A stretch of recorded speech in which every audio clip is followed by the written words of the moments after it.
Baik, Assalamualaikum warahmatullahi wabarakatuh. Saya perkenalkan, nama saya Ranto, NPM 191566136. Nah, di sini saya akan mempresentasikan risk assessment atau tugas resiko dari PT Indonesia Kendaraan Terminal Tbk. Nah, di sini risk assessment-nya dibagi menjadi 4, yaitu identifikasi risiko atau risk identification, kemudian analisis risiko atau risk analysis, kemudian evaluasi risiko atau risk evaluasi, dan penanganan risiko atau risk treatment. Nah, di sini identifikasi risiko. Metode yang digunakan dalam melakukan identifikasi risiko baik dengan pendekatan top down maupun menggunakan top up. Antara ini adalah di sini pemetaan risiko secara terstruktur, risk breakdown structure, kemudian penilaian sendiri, risiko pengendalian, risk control self assessment, kemudian analisis penyebab kesalahan, filter tree analysis, kemudian diagram sebab akibat, in-depth interview, dan FGD, dan kaji dokumen. Nah, di mana dalam pelaksanaannya, dalam identifikasi risikonya, penanggung jawab pelaksana itu harus yang pertama bersifat proaktif dan bukan reaktif. Nah, yang kedua itu mencakup seluruh aktivitas fungsional dan kegiatan operasional, menggabungkan dan menganalisis informasi risiko dari berbagai sumber, kemudian menilai dan mencukupkan informasi yang tersedia. Yang terakhir yaitu yang kelima, adanya kemungkinan timbulnya risiko serta dampak lain. Yang selanjutnya adalah identifikasi risiko atau risk identification. Nah, unit yang bertanggung jawab untuk mengelola risiko perusahaan menggunakan komponen risiko dan metode identifikasi risiko untuk menghasilkan daftar risiko yang terdiri dari 3 bagian, yaitu pengendalian dokumen, identitas risiko, dan riwayat risiko. Daftar risiko harus selalu dimutakhirkan dengan perkembangan yang dinamika dalam proses serta konteks organisasinya. Nah, analisis risiko atau risk analysis. Ini ada 2, yaitu di mana ada risiko dan di situ ada pendekatan. Nah, untuk risiko yang pertama adalah proses analisis tingkat exposure. Risiko yang telah diidentifikasi dalam proses identifikasi risiko dengan melihat potensi terjadinya likelihood atau probability dan tingkat dampak atau impact, consequence, atau rate. Metode analisis dalam berupa failure, mode effect analysis FMAI, atau cause and effect analysis, atau metode lain yang relevan. Kemudian daftar risiko harus dianalisis untuk memahami risiko lebih dalam. Analisis risiko dapat dilakukan tidak terbatas. Nah, ini adalah bisa dilakukan pendekatan dalam PT ini, yaitu pertama menganalisis terhadap ancaman dan peluang dengan menggunakan matriks ancaman dan peluang. Yang kedua adalah analisis terhadap sumber risiko dan pemicu terjadinya kesalahan risiko. Kemudian yang ketiga, analisis terhadap dampak yang ditimbulkan. Dan yang keempat adalah analisis terhadap kemungkinan yang terjadi. Nah, risiko selanjutnya itu untuk pengukuran risiko, diperlukan alat metodologi, model, formula, dan sebagainya yang disesuaikan dengan jenis risiko, baik yang dengan pendekatan kualitatif maupun kuantitatif, serta berdasarkan referensi dan pendekatan praktik terbaik di industri.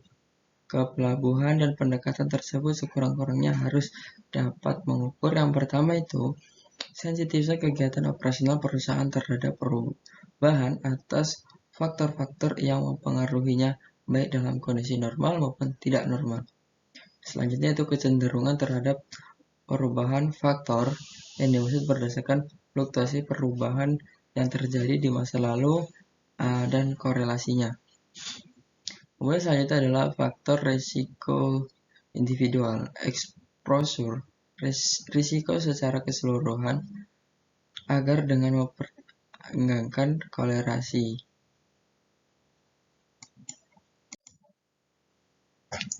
Selanjutnya adalah evaluasi risiko atau risk evaluation, yaitu perusahaan yang wajib yang pertama itu membantu proses pengambilan keputusan terhadap risiko-risiko mana yang memerlukan perlakuan dan bagaimana prioritas implementasi perlakuan risiko tersebut. Yang kedua, mengevaluasi exposure risiko secara berkesinambungan dan melakukan penyempurnaan proses pelaporan apabila terdapat perubahan kegiatan usaha, jenis produk, skema transaksi, faktor risiko, teknologi informasi, dan sistem informasi manajemen risiko yang bersifat material. Kemudian yang ketiga digunakan sebagai panduan tingkat pemulihan yang diperlukan suatu masalah yang terjadi. Yang keempat itu mengetahui perubahan-perubahan yang bersifat material dan variabel dan atau asumsi yang terkait dengan produk dan aktivitas tertentu. Nah, dari perusahaan tadi yang wajib-wajib, maka setelah dilaksanakan harus dievaluasi, yaitu dengan metode evaluasi kualitatif, kuantitatif, dan gabungan. Nah, ini untuk matriksnya, indeks kemungkinan 1, 2, 3, 4, 5, yang di bawah indeks dampak 1, 2, 3, 4, 5. Yang pertama sangat jarang, itu sangat kecil, 1 ketika jarang, kemudian sangat kecil itu 2, bisa dilihat ketika sangat kecil ke indeks kemungkinan itu 1, 2, 3, 4, 5, kemudian dari kecil ke indeks kemungkinan itu naiknya 2, kelipatan 2, kemudian yang sedang itu kelipatan 3, yang keempat itu kelipatan 4, yang kelima itu kelipatan 5. Nah, dengan metode perhitungan P kali S sama dengan R dengan keterangan sebagai berikut. Yang pertama itu resiko level. Ketika pada saat 1 sampai 4 itu sangat rendah, kemudian 3 sampai 6 itu rendah, menengah itu 4 sampai 9, tinggi itu 5 sampai 12, sangat tinggi itu 15 sampai 25. Nah, di sini ada tingkat resikonya dengan warna-warna yang sudah ada pada PowerPoint. Nah, setelah mengevaluasi pasti ada penanganan resiko, yaitu risk treatment. Yang pertama ini perusahaan wajib dengan peraturan perangkat pengendalian yang ada, manajemen perusahaan dapat mengarahkan jalannya aktivitas perusahaan pada koridor yang aman dan terkendali. Perangkat pengendalian yang melekat pada suatu aktivitas juga diperlukan untuk melakukan pengendalian risiko sedini mungkin.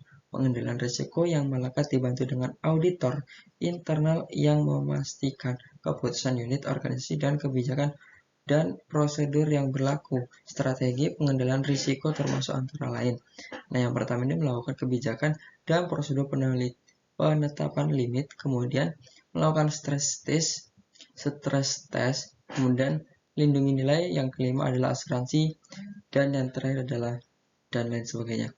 Kemudian, di samping upaya antisipasi, perusahaan juga wajib memiliki rencana darurat atau contingency plan yang memastikan kegiatan operasional tetap berjalan di kondisi buruk works. Kemudian skenario hal ini diatur dalam terkait business community management atau BCM yang terpisah dari kebijakannya.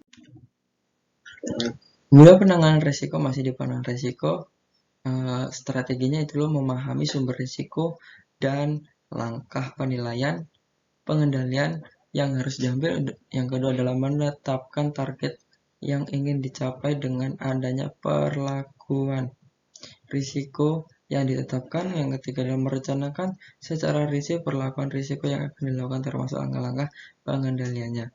Yang keempat adalah mendesain sistem penilaian untuk memastikan efektivitas pelaksanaan dalam proses melakukan risiko yang telah ditetapkan. Yang kelima adalah melakukan komunikasi dan konsultasi dalam melaksanakan perlakuan risiko. Kemudian adalah mitigasi. Pemilihan rencana mitigasi risiko melakukan berdasarkan prinsip biaya manfaat, cost, dan benefit, dan pertimbangan bahwa rencana mitigasi risiko dapat terlaksana secara efektif dalam situasi mana pelaksanaan mitigasi risiko menimbulkan risiko baru, maka risiko tersebut kemungkinan harus juga dikaji serta ditangani. Nah, mungkin penjabaran tentang dari risk assessment dari PT cukup sekian. Kurang lebihnya mohon maaf. Saya Rio. Wassalamualaikum warahmatullahi wabarakatuh.